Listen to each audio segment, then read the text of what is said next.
Hello and welcome to another episode of Metal Effort. My name is Nehemiah, and today we are going to look at this hunk of metal, the Kizer Matanzas by Swan. I had to look up how to say that, and I'm still not sure I'm saying it right. From what I understand, it means massacre or slaughter in Spanish. So, yeah, I don't know how many people are going to look up the name Matanzas, or if you say it at them, it's just a name. But if they know Spanish, it's like murder weapon may as well be the name. I don't know. Anyway, let's get into some size comparisons. This is the Para 3. That is my arm. And this is the PM2, which takes up most of the frame here. The blade on this, the knife itself, looks pretty small, but once I open this blade, boom, it's got a nice big old blade, pretty comparable to the PM2. Actually, I'll go ahead and zoom out a little bit. We don't need to stick our noses into this. All right, so pretty small package in terms of in the pocket or in the hand, but pretty large blade considering. It's right at the like 3.44 that the Para 2 PM2 is on. So there's those guys. We can throw in a couple. This is a sneak preview. I've already got the cleaning of this Three Rivers Neutron. This is a 3-inch blade. And then my last review, I did this guy, the Micro Typhoon. Really like this. If you haven't watched the review on this, go ahead and check it out. You'll be doing yourself a favor. So this is definitely on the larger side of knives, this Matanzas. And I've got some things to talk about. So let's dive into the dent, the decent, the excellent, the nitpicks, and the terrible of this piece of metal. First off, the detent and action on this is decent. It's perfectly placed in my section here. It's just right in the right spot as far as like any harder of a detent, and this knife would be pretty frustrating. If you like a good, decently strong detent, I think this will suit you pretty well. The flipper tab is pretty low profile. It's not really that much of a pocket gouger in any sense. It's got kind of that big chin on it with enough jimping to where you can grab it. It's fine. In this particular case, for reasons you'll figure out later, I would actually prefer this to be like just a normal flipper tab, maybe something that kind of holds the thumb a little bit more. I think this gives me a lot more leverage and is more comfortable to use, and you don't have to use jimping, which is interesting. So that is still, you know, some benefit to it not murdering, slaughtering all the things that are in your pocket. Next thing is the CF. So the carbon fiber on this is pretty pleasing to the eye, I must admit. I think this is a very classy look. You got a little bit of blue anno on some of the hardware, and they didn't go overboard, make all the screws blue. So it's a very clean look. I can appreciate that. The texture to the CF, I don't feel like it's like amazing quality CF, but I'm pretty sure it's real, so that's good. It doesn't quite have that sticker look, even though it might feel like that. I cannot discern the difference between the insert and the metal parts, so I don't know. That looks good. Next thing is the clip. The clip is actually pretty short compared to the rest of the knife, and I think that's totally fine. It doesn't need to be super long when the knife is mostly straight, so it doesn't need to like hold it out of the way for you. And it's got, you know, it's not super deep carry or anything like that, but pretty low profile in your pocket, which I can appreciate. Enough of a part of the knife to just grab on and yank it out. So as far as like where the clip is placed, I'm okay with this. Now the steel on this knife is S35VN, which is A-okay. That's good. Same stuff that they're using on the Matanzas, so hard to complain about that. There's better stuff out there, but It's not that much of a difference in pocket knives. Are we kidding ourselves? Don't. The recurve here, I haven't mentioned this yet, but this is definitely a recurve. It's not one of those midway kind of non-committal recurves. It's being real here, and oddly enough, you're not going to hear me champion recurves very often because they are a pain in the neck to sharpen. In this case, I think it has a practical purpose because when you close the knife is so narrow. Normally, the blade, let's see if I can catch that. Oop, there it is. Normally, the blade would be that close to the back, but all the way down to the pivot. And so I think there is a version of this knife that doesn't have a recurve, and that is a major downside to that knife is you have to be pretty careful because the gap between the scales is pretty big that I can definitely kind of touch that part of the blade without even trying. I'm not even like, I can feel it right there. So on this one, it serves to kind of satiate that problem. I'm not too worried about cutting. It barely pokes me here, that even if I am rubbing it, it's not super duper sharp right there because that's an angle change and it's going to be difficult to cut yourself on just that one part. So they've essentially solved that problem with this knife. It's kind of disappointing that that was a problem in the first place. So I think there's asterisks to this decent point that I'm giving you, but it's there. And if you're worried about it on the straight one, I don't think you need to be worried about it on the recurve version. Last part about the decent here is just the fit and finish. I think the fit and finish is pretty solid here. You know, Kizer does good work as far as that's concerned. The blade is perfectly centered. There's chamfering up the wazoo.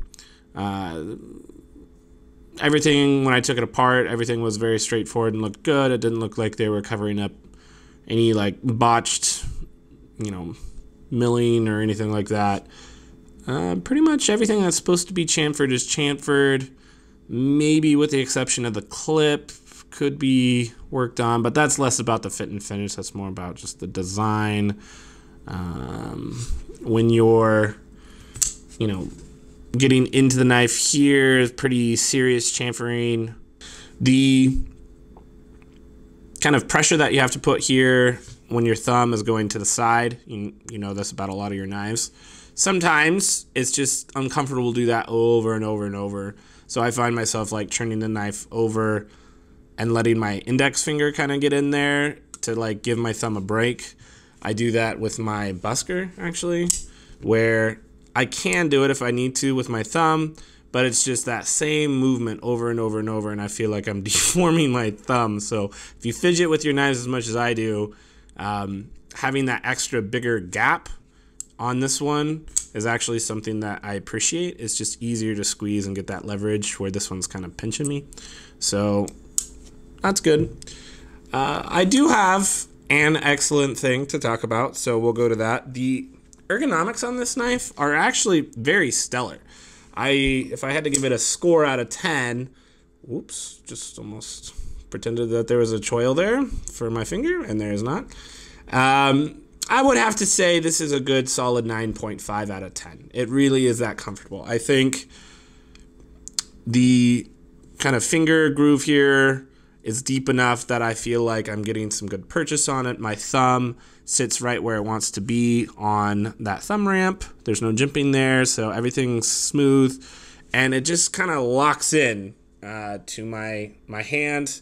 It's not going anywhere, even though there's no jimping on the actual part of the knife except for right there in the grip. It feels super duper secure. I think the clip plays a part to that. The lock bar relief plays a part to that. None of it's really all that hot spotty at all, surprisingly. You would think that this clip might be, it does come up kind of at a pretty sharp angle, but just where it fits in your hand, it actually kind of adds to the comfort. It's not a problem. Obviously, this could be different for you.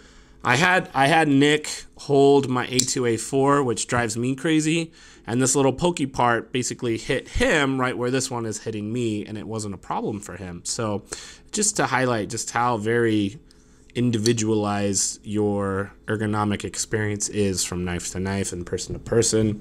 But for me, I have to say it's actually very, very comfortable to use. Fills the hand nicely. Now, let's move into the nitpicks. The nitpicks. And this is kind of at odds with what I just said a little bit. The just knife in general is too thick.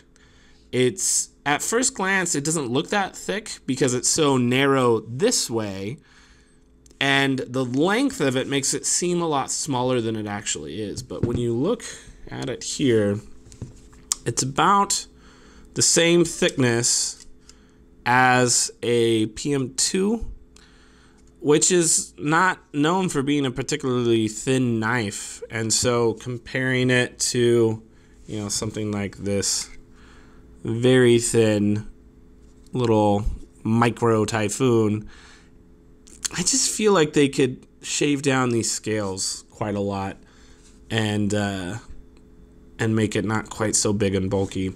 To highlight this, I've saved the weigh-in until later. This is it's not like a beast, you know, 4 ounces for 3.4. It's less than an ounce an inch. It's just kind of blocky, I guess, is all. Minor nitpick. The blade in general is very thick. That's my next point here. The again, the comparison to the PM2 is striking. It's about as thick as the PM2. Again, not winning any thinness awards, but that's kind of the whole thing with the PM2 is it's kind of a beater, a user, kind of a utility knife. It's decent at slicing for such a large knife, where this one is not. The height of the blade means that this ends up being kind of thick behind the edge.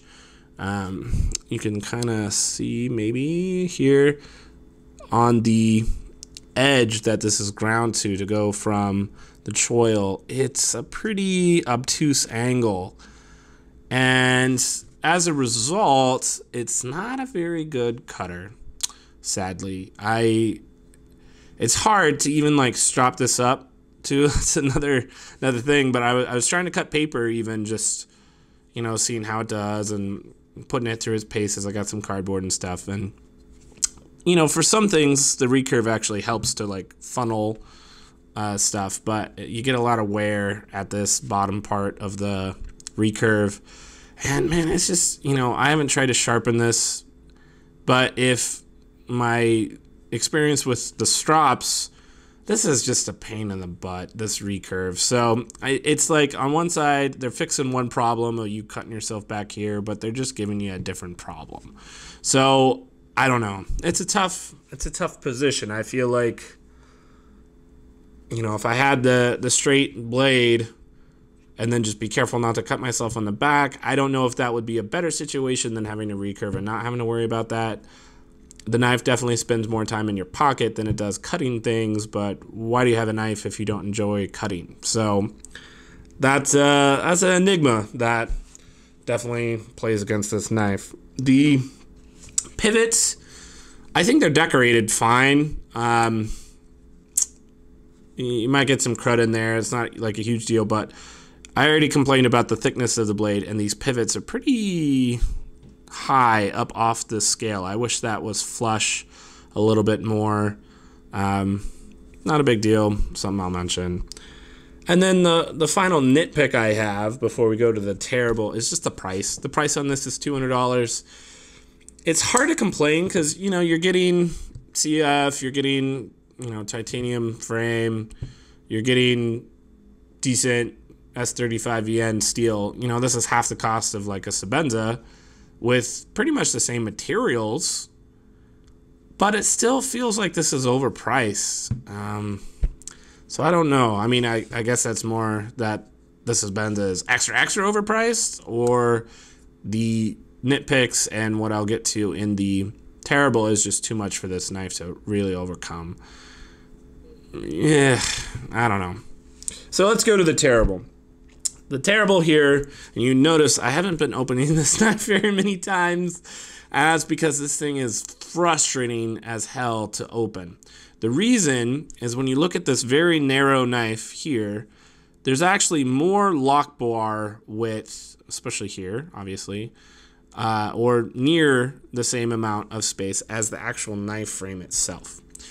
Why does that matter? Well, because when you go to open it, your hand wants to go onto that lock bar. And if I try to avoid that lock bar, this knife is basically impossible to open. Why does that matter? Because if you have the slightest amount of pressure anywhere on this giant section of the knife, this lock bar, the knife won't open.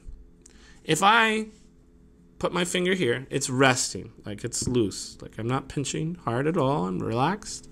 And then I try to open this knife with any other finger. I'll put my finger over here to hold the lock bar ever so slightly.